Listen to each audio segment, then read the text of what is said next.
Buenas tardes, nos encontramos en la casa de una de las hijas del doctor Enrique Aristigueta Granco, en la ciudad de Miami, donde el doctor nos ha recibido muy amablemente para conversar asuntos que interesan a nuestro país, Venezuela, conversar un poco de la historia y de su visión actual de la política venezolana.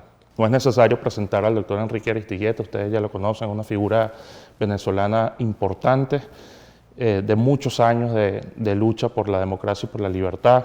Fue diputado al Congreso, fue gobernador encargado del Estado Nueva Esparta, fue viceministro del Ministerio de Relaciones Interiores, ocupó también un cargo directivo en la Junta Suprema Electoral, fue testigo presencial y actor importante en momentos claves de la historia de nuestro país. Muchas gracias al doctor Enrique Aristigueta Granco. Encantado de estar aquí con ustedes. Buenas tardes. Muchísimas gracias. Gracias por visitarme. Doctor, usted fue testigo del golpe del 45 al general Isaías Medina Angarita. En su opinión, ¿qué considera usted que fue lo positivo o lo negativo que trajo este golpe de Estado del general Isaías Medina Angarita al país? Mira, ese golpe trajo de positivo que se aceleró el ejercicio de la democracia en Venezuela, porque a raíz de ese golpe fue que por primera vez se convocaron unas elecciones universales, directas y secretas, ¿verdad? Pero ese golpe tuvo de negativo que también fue en cierta forma la génesis de una dictadura militar. El país venía recorriendo un camino hacia la democracia, evolucionando hacia la democracia. Después de la muerte de Gómez, López Contreras comienza a abrir el compás. Y yo recuerdo las manifestaciones callejeras en Puerto Cabello, donde yo nací, que muy pequeñito me pusieron en la ventana de la casa, que pasó el pueblo, primera manifestación política que yo oí en la vida, ¿no? Yo tendría 3 años. La gente gritando "Viva López Contreras". Eso era insólito, con banderas nacionales y banderas amarillas. O sea, alguien encontró una bandera del Partido Liberal. Bueno, el general López Contreras promueve una reforma constitucional y va abriendo el compás poco a poco la participación política. Ya se estableció el voto efectivo, el voto para elegir los consejos municipales y las legislaturas, pero era un voto muy restringido, porque votaban únicamente los hombres mayores de edad que supieran leer y escribir. Pero bueno, fue un comienzo del camino, porque de ahí para atrás lo que había eran dictaduras o dictaduras disfrazadas. Luego viene el gobierno del general Medina. Yo recuerdo la elección del general Medina, que fue en 1941. Yo estaba en Puerto Cabello, porque fue la primera elección presidencial que se efectuó en el Congreso, de acuerdo con la Constitución, y que fue radiodifundido. Recuerdo que en un cuaderno llevábamos los votos a medida que los iban cantando. Si mal no recuerdo, el general Medina sacó, creo que 121 votos. El candidato de la oposición, que era simbólico, Rómulo Gallego, sacó 13 votos. El doctor Diógenes Escalante sacó 2 votos. El doctor José Izquierdo, médico eminente, sacó 1 voto. Y hubo un voto más, no recuerdo bien para cuál ciudadano, pues, de aquel momento, ¿no? Pero desde luego se sabía que iba a ser así porque el Congreso tenía mayoría lopecista. Y bueno, Medina asume el poder y abre un poco más el compás político de la República. Fue el que legalizó los partidos en ese momento, que estaban ilegalizados algunos partidos. Bueno, López Contreras había legalizado al PDN, que fue la Génesis de Acción Democrática, y había legalizado al Partido Comunista. Habían arrestado a los dirigentes que luego fueron dirigentes de los ADECO y de los comunistas. Yo, por circunstancias que no vienen al caso, tengo la fotografía de ellos cuando estaban en el castillo de Puerto Cabello. Fotos individuales que le sacaron para expulsarlos del país. Pero desde luego no fueron tratados como los presos de Gómez, porque López Contreras era un hombre civilizado. Él simplemente, pues, contuvo aquella efervescencia, quizás un poco anticipada por el momento que se vivía. Y luego Medina abre todavía el compás, regresan los exilados de López y se comienzan a constituir los nuevos partidos. Acción Democrática el año 41, la Génesis Jacopey, que se llamó Acción Nacional en Caracas, y el PDV, Partido Democrático Venezolano, que se fundó desde el gobierno para los que apoyaban al gobierno de Medina. Bueno, el gobierno de Medina fue un gobierno todavía más amplio que el de López y progresista, con los escasos recursos que había en esa época. Fue un gobierno en el cual no hubo ni un preso político, no se censuró ningún periódico. Pero cuando llegaba el final de ese gobierno, hubo una reforma constitucional promovida por Medina, fue la reforma del año 45, pero allí no se estableció todavía el voto directo para presidente. Era el Congreso que iba a elegir al nuevo presidente. En segundo grado, ¿no? Exactamente, ¿no? No, en tercer grado, porque fíjate, la gente votaba por los consejos municipales y las asambleas legislativas. Las asambleas legislativas de cada estado elegían los senadores y los consejos municipales elegían los diputados. Y ese Congreso elegía al presidente de la República, ¿verdad? Y el voto directo no funcionaba sino de hombres mayores. Bueno, al final en el gobierno de Medina se le dio voto a las mujeres para esas elecciones primarias. Eso fue, estamos hablando del año 44. Ahora, imagina que hubo una resistencia Hubo un parte de golpe. un sector militar a esos cambios que está dando el general Medina, ¿no? Un rechazo interno de la... Mira, del sector de no, las Fuerzas no Armadas. fue tanto un rechazo interno. Lo que yo creo es que los jóvenes oficiales que se venían retardados en los ascensos porque quedaba mucho oficial chopuepiedra, ¿no?, de la época de Gómez, y los jóvenes políticos de los nuevos partidos, como Acción Democrática y Acción Nacional, hubieran querido que se eligiera el voto directo en esa oportunidad.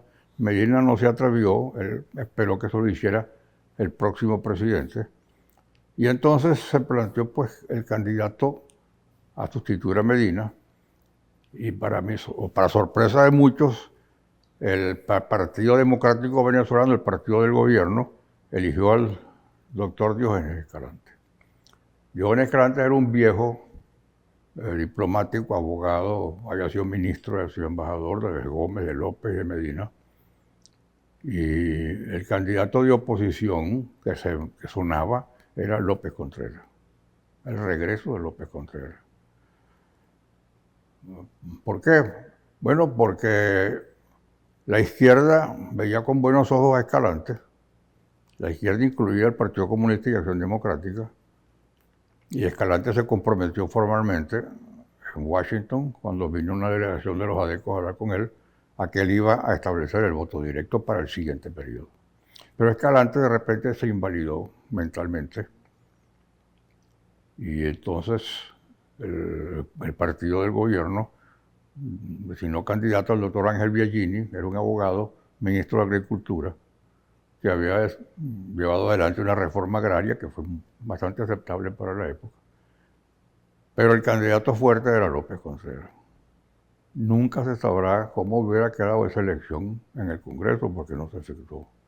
Ahora, a mí me comentaron dos lopecistas, que eran jóvenes en aquella época, que ellos tenían guardada en la bóveda de un banco en Caracas las firmas de la mayor parte de los diputados y senadores en las cuales se comprometían a elegir presidente López Contreras. Eso disparó las alarmas. Ese es mi criterio. Tanto en los nuevos partidos, en Acción Democrática especialmente, y en los militares jóvenes.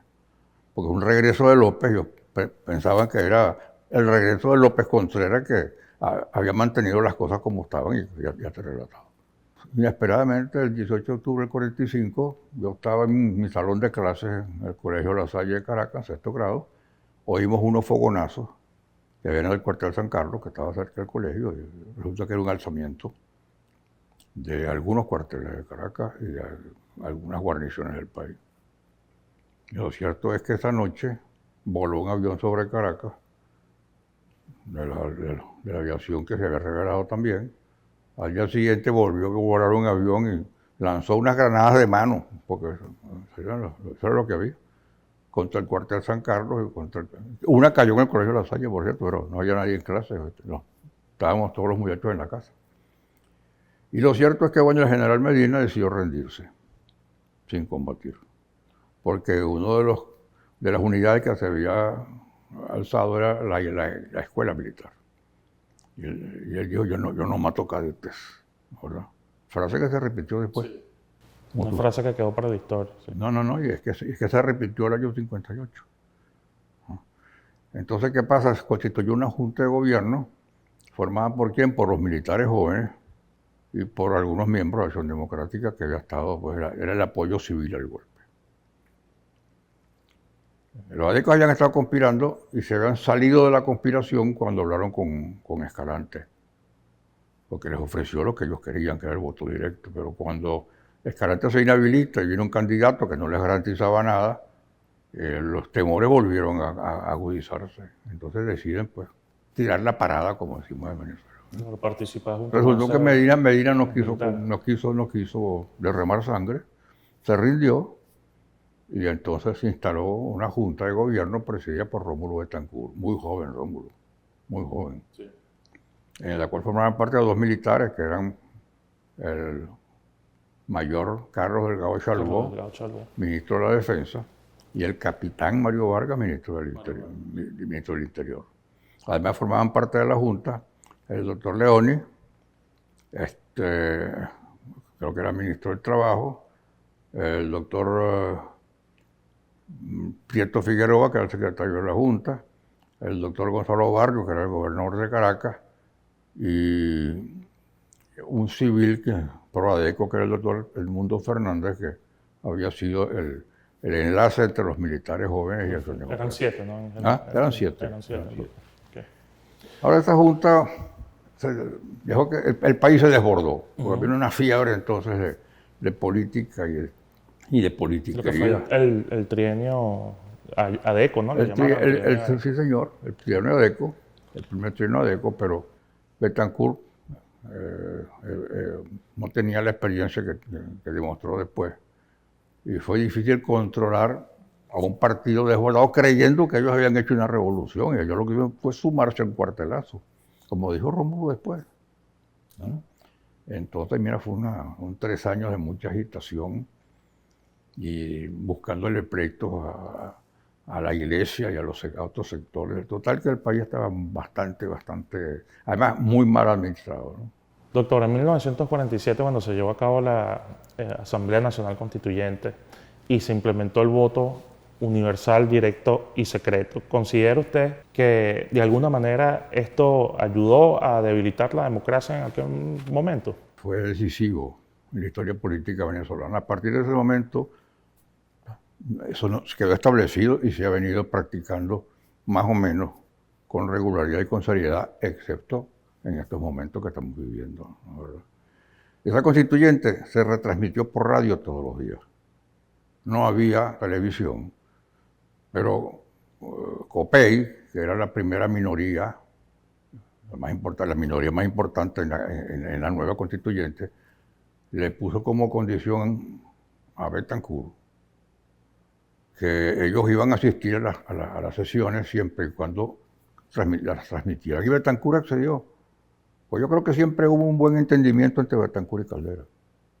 Entonces, por supuesto, COPEI se tiraba un mitin todos los días en esta asamblea, ¿no? Los debates se radiodifundían. Yo me los pegaba, me interesaba la cosa. Salía al colegio en mi casa a poner radio.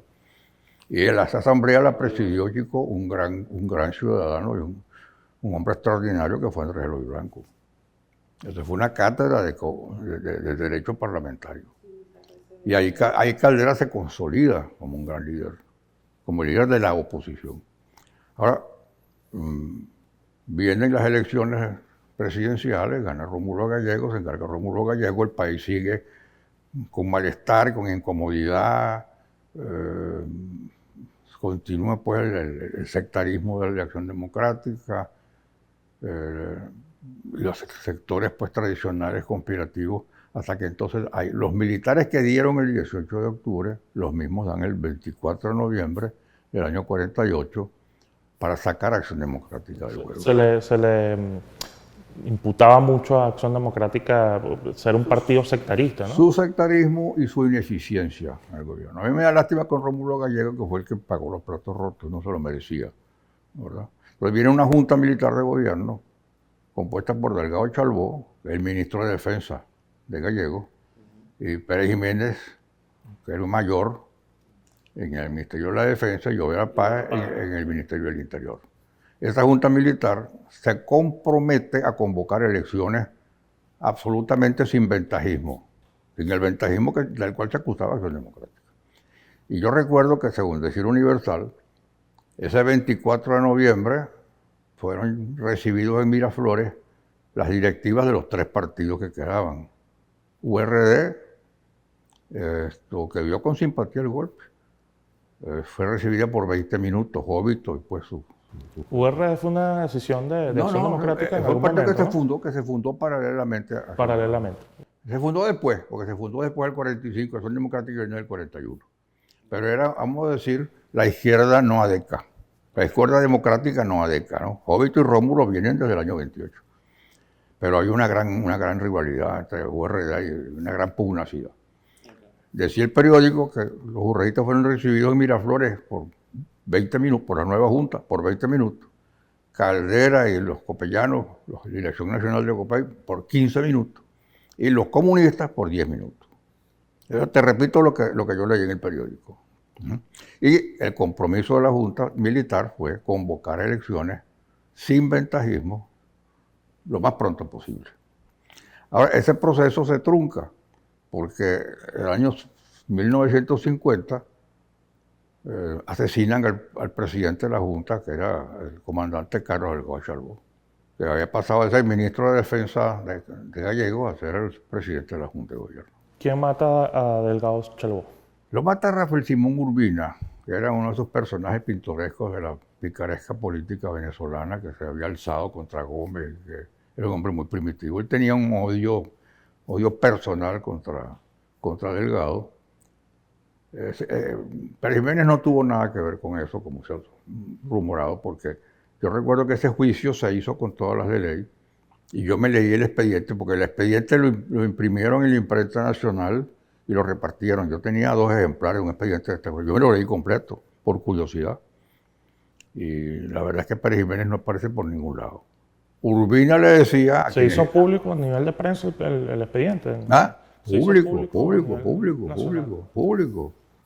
Porque a ellos les interesaba lavarse las manos en eso, ¿no? Bueno, pero el beneficiario a largo plazo, pues el mediano plazo fue Pérez Jiménez, aun cuando no hubiese estado metido en ese complot. ¿Por qué? Porque, bueno, era el hombre fuerte ahora del triunvirato. Y la Junta la presidió un civil que lo traen de la embajada en Perú, que era el doctor Germán Suárez Flamerich, un abogado de nombre pues, de Caracas, lo pone el presidente de la Junta, y ratifican su compromiso de convocar elecciones libres lo antes posible. Doctor, en la Junta Patriótica que usted participó con un papel estelar y que se conformó para derrocar al general Marcos Pérez Jiménez, ¿cómo fue el acercamiento del sector político de ese momento de los partidos al sector militar para que participaran en ese golpe de Estado y lograr el derrocamiento del dictador? Bueno, permíteme arrancar donde quedé rápidamente, ¿no? El año 52 se convocan entonces unas elecciones el 30 de noviembre para elegir una nueva constituyente en la cual no participaba Acción Democrática. La gran mayoría la saca URD, porque todos los adecos y los comunistas que tampoco participaron, votaron por URD. Entonces hay una reacción militar contra eso, y la Junta de Gobierno entonces renuncia y Pérez Jiménez es electo por el alto mando militar como presidente provisional. Estamos hablando ya del 2 de diciembre de 1952. Ahí comienza Pérez Jiménez en solitario a gobernar el país. Él convoca a una nueva constituyente, que fue una farsa, una elección fraudulenta, pero el 53. Entonces se reúne la nueva constituyente, ya llevamos 2, ¿verdad? Una nueva constitución, la de Pérez Jiménez, que, bueno, modificó bastante el esquema de la anterior constitución del 47, pero que no se atrevieron a eliminar la elección directa del presidente de la República. Entonces, Pérez Jiménez estaba obligado por esa constitución que él se había mandado a fabricar como un traje a la medida, a convocar elecciones para elegir su sucesor. Bueno, y a diferencia de las constituciones anteriores que prohibían la reelección, se permitía la reelección. Entonces, Pérez Jiménez tenía que convocar una elección a finales del año 52, del año 57. Del año 57 para elegir su sucesor. Él no quiso correr el riesgo. Entonces, convocó convocó un plebiscito recomendado por su ministro del Interior, que era Laureano Vallenilla Lanz. Un plebiscito fraudulento, absolutamente fraudulento, donde se obligaba a los empleados públicos a votar por la tarjeta del sí y a llevar la tarjeta del no a su sitio de trabajo para que constara pues por quién, cómo había votado. O sea que esa historia de obligar a los empleados públicos a votar no viene de Maduro y de Chávez, sino que viene de hace muchos años en la historia de Venezuela. Y ahora, ¿qué pasa? Que ni siquiera ni siquiera contaron los votos, estaba ya el resultado listo, ¿no? Según ese plebiscito, pues la gente votaba que sí quería que Pérez Jiménez siguiera 5 años más y de paso votaba por una lista de diputados, senadores, concejales, legisladores que se presentaban. El plebiscito era un topo a todo. Bueno, eso causó muy mala impresión. En el mundo civil y en el mundo militar. Y en el mundo militar también. Fue una burla, fue demasiado sangrienta. No. Claro, es que había militares decentes en esa época. Había militares que no estaban de acuerdo con esto, claro, porque las Fuerzas Armadas estaban llevando también la culpa de todos los crímenes que cometía Pérez Jiménez. Primero tenía campos de concentración, tenía torturas en sus prisiones. Era una dictadura. Claro. No era una dicta blanda, era una dictadura. Era una dictadura. En el año 57, ya cuando estamos convencidos de que no va a haber una elección de como dice la Constitución, sino que va a haber una maroma, entonces los partidos comienzan la maquinaria interna de los partidos en el país, a buscar la forma de contactarse para hacer un frente común y buscar una salida cualquiera que fuera. El 1 de enero del año 58 se levanta la aviación militar. Bombardean, ametrallan Miraflores y mandan una columna de tanques a someter la aviación. La columna de tanques más bien se voltea, pero lo cierto es que Pérez Jiménez sale airoso de eso, lamentablemente, ¿no? Y entonces Pérez Jiménez se siente consolidado en la presidencia de la República y empieza la gente presa y a perseguir a todo el mundo. Pero ahí pasó una cosa muy importante, que el 1 de enero le demostró a la población que Pérez Jiménez no controlaba las Fuerzas Armadas, que la agitación seguía internamente, el Comegen, ¿comprende? Y entonces comienzan a aparecer una cosa insólita que nadie se hubiera atrevido unos meses antes, manifiestos en contra de Pérez Jiménez y de la maniobra. Eso durante todo el mes ¿Perdón? Eso fue durante el mes de enero del 58. Enero del 58. Entre el 1 y el 23. Entre el 1 y el 23. Bueno, había ocurrido además en noviembre del 57 que la universidad fue la primera que se levantó. Yo participé en el comité de huelga de la universidad, estaba en el último año de la carrera. Y manifestamos dentro de la universidad, tratamos de salir a la Plaza Venezuela, fuimos reprimidos por la policía, se llevaron muchos estudiantes presos para la seguridad nacional. Y bueno, paró allí la cosa, pero ya eso avivó más las candilas. Ya se sabía que había un fermento y eso cayó bien en la población. Entonces, ante el fracaso del golpe del 1 de enero, más bien en vez de apaciguar los ánimos, eso los exacerbó. Entonces comienzan los manifiestos de toda la gente, los gremios, los médicos, los abogados, los ingenieros, los economistas, los educadores, manifiestos públicos, rechazando lo que estaba haciendo Pérez Jiménez y exigiendo que se volvieran las elecciones como debía ser. Bueno, así las cosas, el fermento siguió colándose en los sectores militares que estaban también por la salida de Pérez Jiménez, y se ha fundado la Junta Patriótica en el interín, que es un grupo de 4 dirigentes representando cada uno de los partidos para unificar las acciones, ¿verdad? Tanto las de la universidad como las del sector laboral, como en general la ciudadanía. Y eso fue muy importante, porque tuvimos la precaución de no identificarnos. Ahí nadie sabía que eran gente de partido. Entonces aparecía como una cosa misteriosa, que no. Se corrían los rumores más absurdos de quienes constituían esa junta. Wow, Lo cierto es que éramos cuatro dirigentes que se sabía por que existía. necesidad no eran los máximos dirigentes, que estaban todos presos, que estaban en el exilio. Claro. El doctor Caldera estaba preso, Okay. por ejemplo, ¿no? Y joven. Estaba preso en ese momento. Caldera estaba en la Seguridad Nacional. Okay. Los partidos diezmados, despedazados, ¿no? Bueno, mira, Rómulo Betancourt estaba Rómulo Betancourt estaba en los Estados Unidos. en los Estados Unidos. Sí, y Jovito Villalba, creo que no sé si estaba en México, en los Estados Unidos también. Gustavo Machado estaba en México. Caldera estaba preso en la Seguridad Nacional. En un gesto, pues, aparente de fortaleza, el gobierno soltó a Caldera el 24 de diciembre. Yo fui a la casa de Caldera a informar en lo que yo estaba metido. Ahora, eso es todo antes del golpe fallido del 1 de enero. El 1 de enero Caldera se refugia en la Nunciatura porque lo iban a volver a agarrar. Y sale del país en esos 23 días.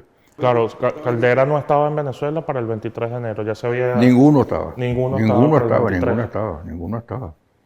Y los partidos estaban castigados, ¿no? Estaban los aparatos clandestinos de los partidos. Unos más eficientes que otros, ¿no? Unos más organizados que otros, pero todo el mundo colaboraba. Y la gente salía a la calle, por más que había represión por parte de la policía de Caracas. La Guardia Nacional no reprimió. La gran represión fue de la policía de Caracas. Pero fíjate que ese mes de enero fue interesantísimo porque el 9 de enero, si mal no recuerdo, el alto mando le presentó un pliego de peticiones a Pérez Jiménez, en el cual, entre otras cosas, le exigía la salida de Vallenilla Lán, del Ministerio del Interior, y de Pedro Estrada, de la Seguridad Nacional. Y el general Rómulo Fernández pasó a ser ministro de la Defensa.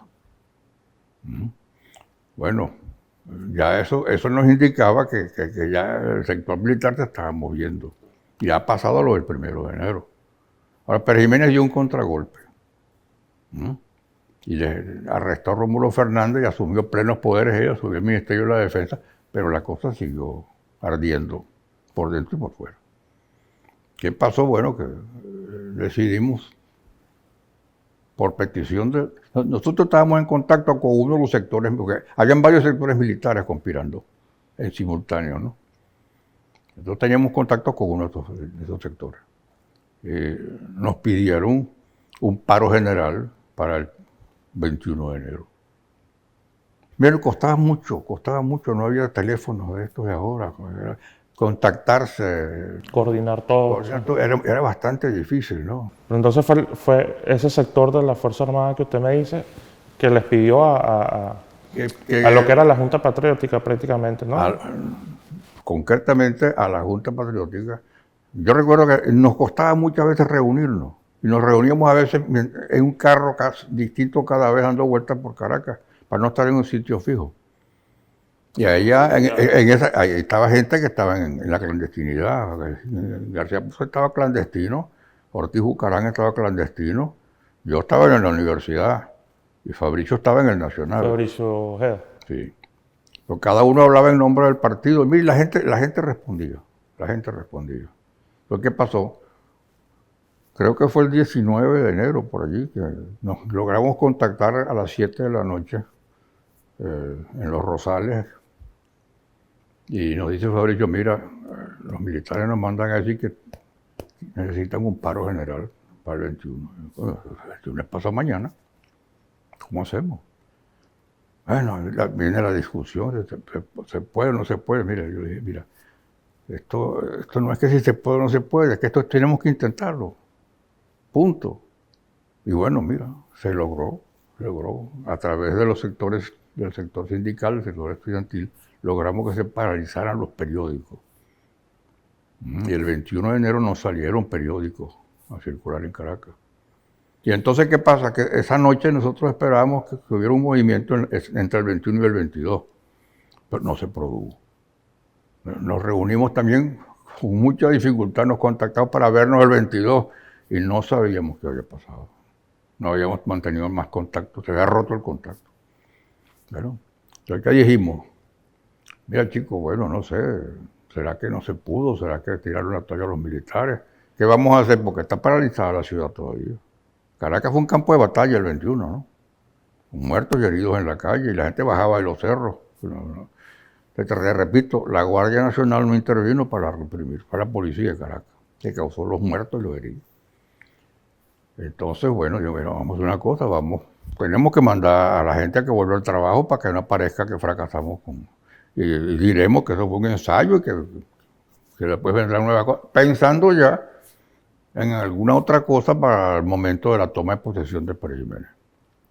Pero nos llegó la información a buena hora de que no, que el movimiento no se había suspendido, sino que se había retrasado unas horas porque habían intentado rescatar a unos pilotos que estaban presos. Y lo cierto fue que esta noche se alzó la Marina y se alzó la escuela militar y el batallón Bolívar se negó a atacar la escuela militar.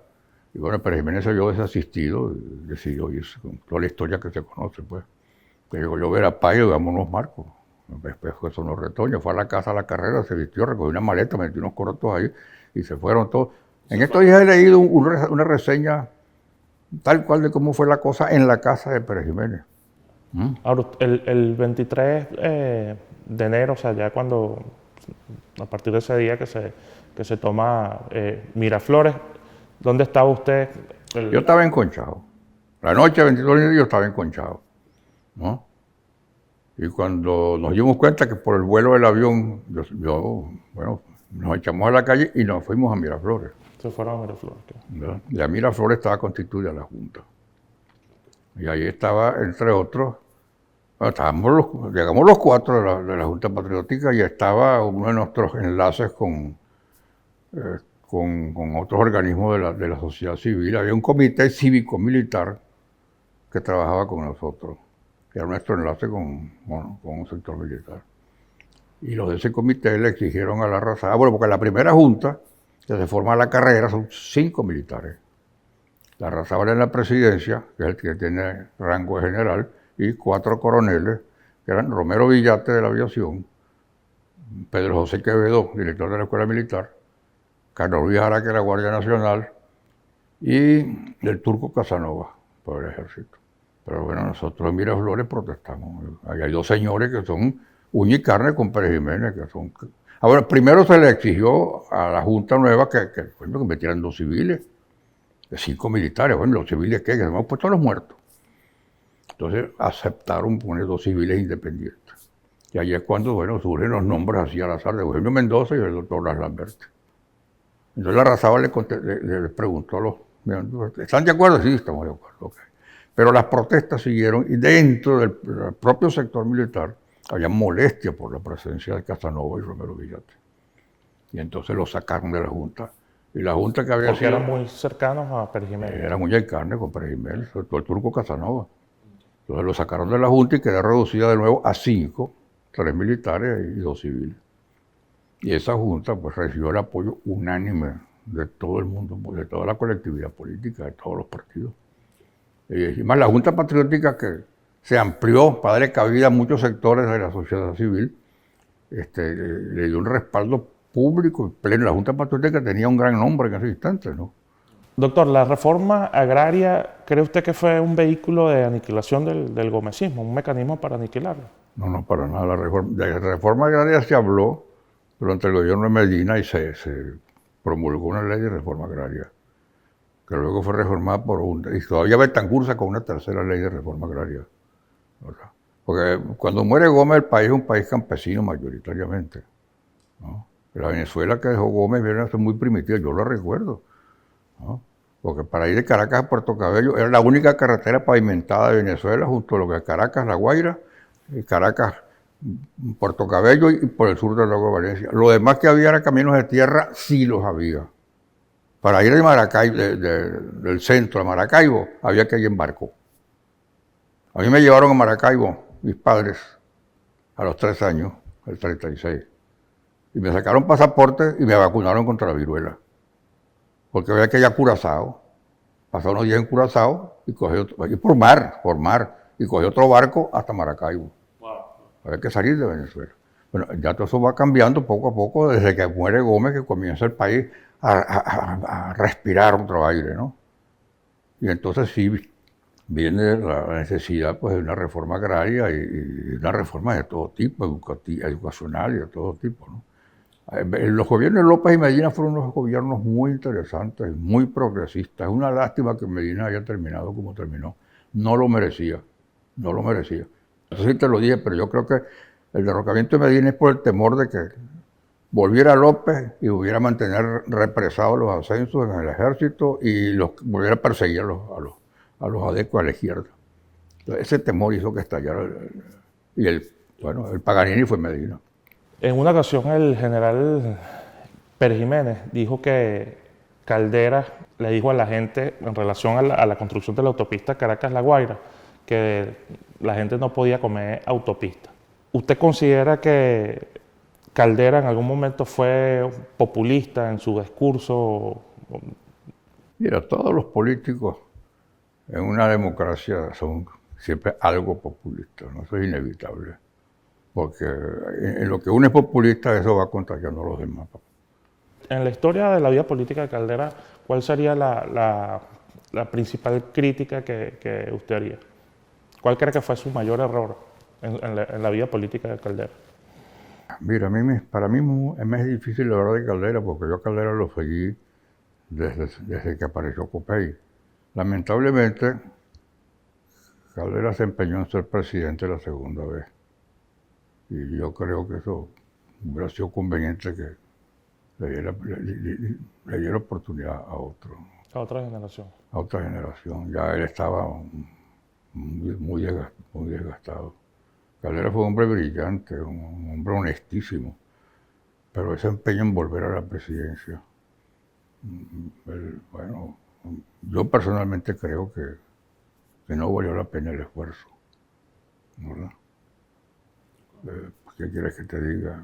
Yo no voté por él la segunda vez, ¿no? Porque él ni siquiera fue candidato de Copey.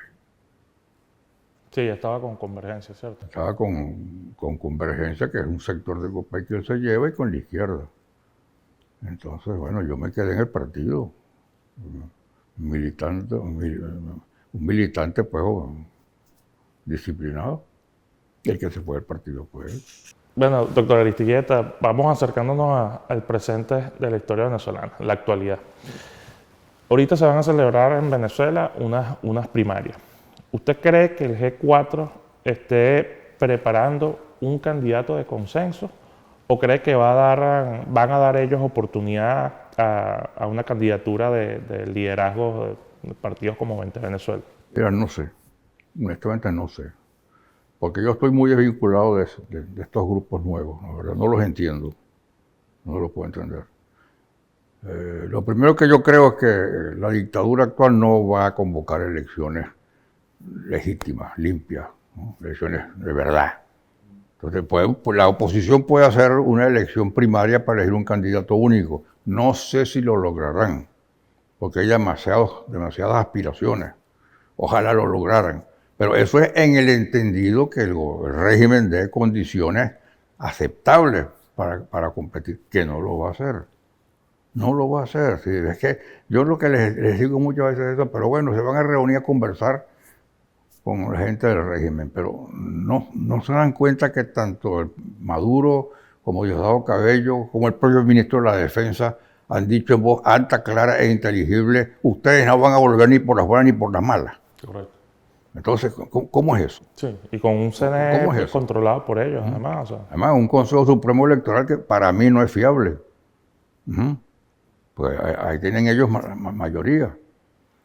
¿Cree que en la actualidad hay alguna oportunidad de algún acercamiento de los sectores políticos a algún sector militar que pudiera en algún momento dar alguna esperanza de cambio en Venezuela? Mira, yo no estoy en conexión con los militares, mucho menos ahorita que estoy afuera.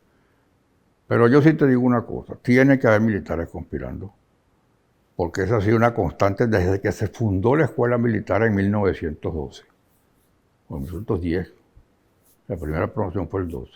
El año 19, en el pleno dictadura de Gómez, ya hubo unos militares detenidos y torturados salvajemente porque estaban conspirando contra Gómez, egresados de la academia.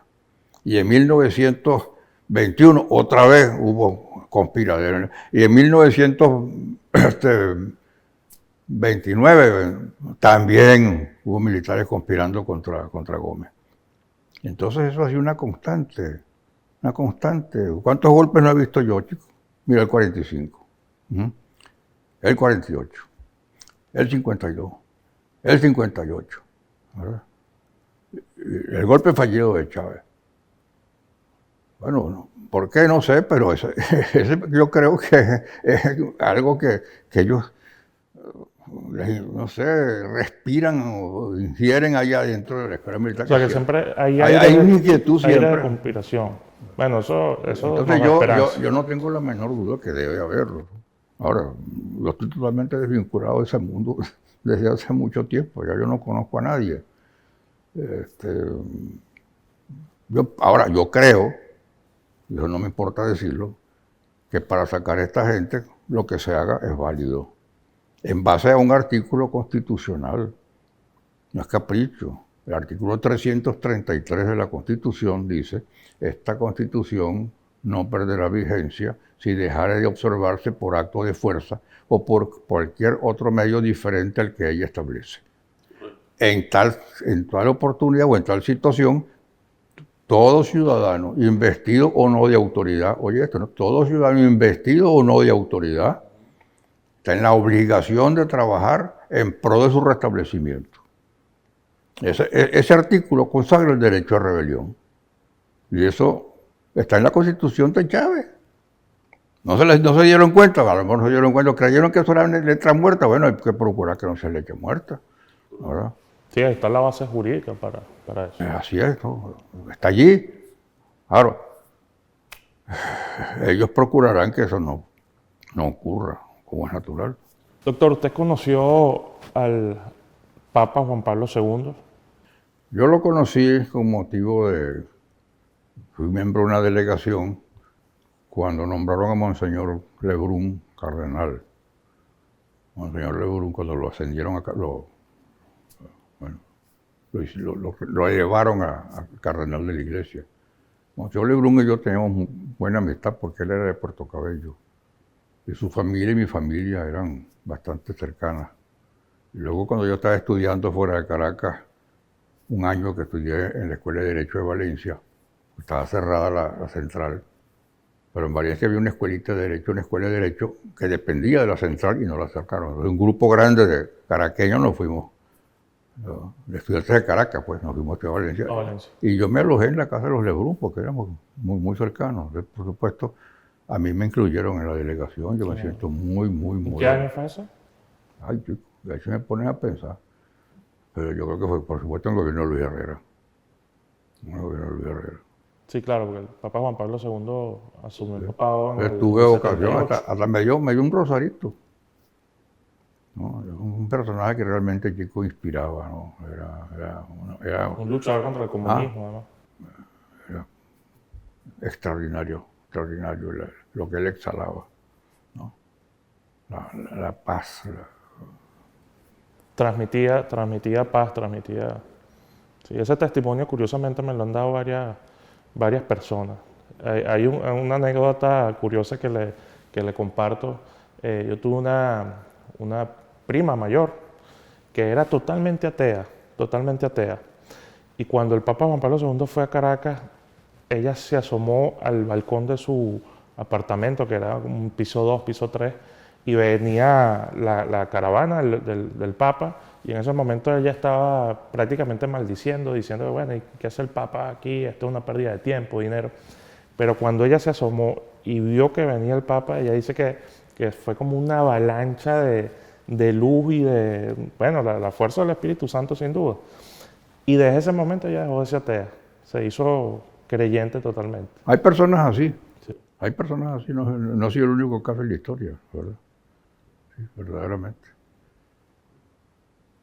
Yo confieso que yo soy culpable por omisión, porque yo debería haber grabado todas estas cosas que recuerdo desde mis 3 años, cuando hice la manifestación en Puerto Cabello, y todo lo que yo recuerdo de mi vida en Puerto Cabello, en Caracas, de la política, porque a mí siempre me interesó la política, como me interesaba la guerra mundial. Yo recuerdo la primera vez que yo oí la palabra política, la primera vez que oí esa palabra. La palabra política. Política. Sí. Era un niño. ¿Ah? Era un niño, por supuesto. Tendría como 5 años, 6 años, no más, 5 años. Pues, hayamos ido de Caracas a Puerto Cabello. Yo me pasé la vida entera entre Caracas y Puerto Cabello, ¿no? Porque yo nací en el puerto, pero en la casa de mis abuelos, y esa casa existió hasta después de muertos mis abuelos. Bueno, la desgracia la tumbaron. Unas casas coloniales magníficas que había en Puerto Cabello las tumbaron para ensanchar la calle, una cosa que yo considero que fue un grave error. Y entonces vinimos de Caracas, ya después de mediodía, que pues, se tardaron 5 horas el viaje. Entonces mi abuelo estaba en el comedor, porque él en la tarde, por la caída del sol en el recibo de la casa, pegaba el sol, en el comedor no. Él se ponía un mecedor entre la mesa, el comedor y la pared, y se leía su periódico ahí. Y entonces estaba mi papá conversando con él. Y yo pasé del recibo hacia la parte de atrás de la casa, que era el mar. Yo iba para la orilla del mar. Y entonces recuerdo que mi abuelo le preguntó a mi papá, ¿y la política cómo está? ¿No? Y entonces mi papá le contestó, no recuerdo qué, la política está bien. Y yo lo que dije fue, la política, eso debe ser la policía. Fue mi primera relación, la política con la policía. ¿Qué mensaje le daría usted a la nueva generación de políticos, no necesariamente políticos partidistas, sino ciudadanos que están interesados en trabajar por la libertad de Venezuela? Mira, chicos, que primero que todo que trataran de ponerse de acuerdo. Porque mientras sea un archipiélago, va a ser mucho más difícil cualquier cosa que se quiera intentar. Hay que partir de la base que este régimen no va a convocar elecciones libres. Por más que lo ha dicho, no es que yo lo estoy imaginando, no lo ha dicho. Entonces, bueno, hay que tratar de llegar de acuerdo con la Constitución, para salvaguardar la propia Constitución. Pero hay primero que todo que cobrar conciencia de la realidad. Y ir deponiendo todas las diferencias. Y no pensar en el logro personal.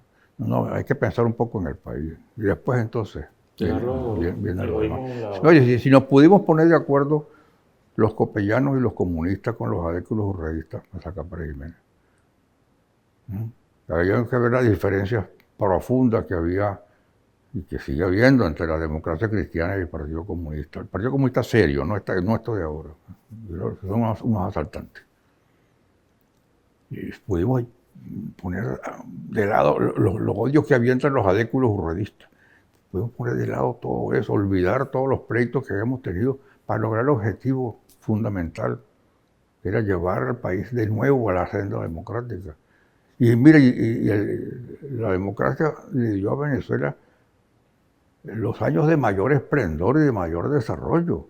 La gente cree, y todavía me lo dicen, no, porque todo lo hizo Pérez Jiménez. Mentira, Pérez Jiménez hizo muchas obras. Pero ahí está, hay un libro que yo no me canso de recomendar. Un libro que escribió José Curiel con su equipo, que se llama Del punto fijo al pacto de La Habana. Y ahí refleja el desarrollo de Venezuela en los años de la democracia en base a las memorias de los ministerios. En base a las memorias de los ministerios y en esos años, los años de la democracia representativa, se hizo más en Venezuela que en todos los años anteriores, desde 1830 hasta 1958. Ahí está, ahí tú lo puedes palpar, porque esto están cifras. Ahora, hay que ver lo que era la Venezuela de mi infancia. Claro, el desarrollo no comenzó ahí, el desarrollo comenzó a la muerte de Gómez. Pero, ¿cómo se consolidó Venezuela como un gran país? en todas las áreas, en todas las áreas. Bueno, todo eso ha sido destruido intencionalmente para llevarnos a hacer una cosa semejante a Cuba, que es el país más atrasado de la América Latina.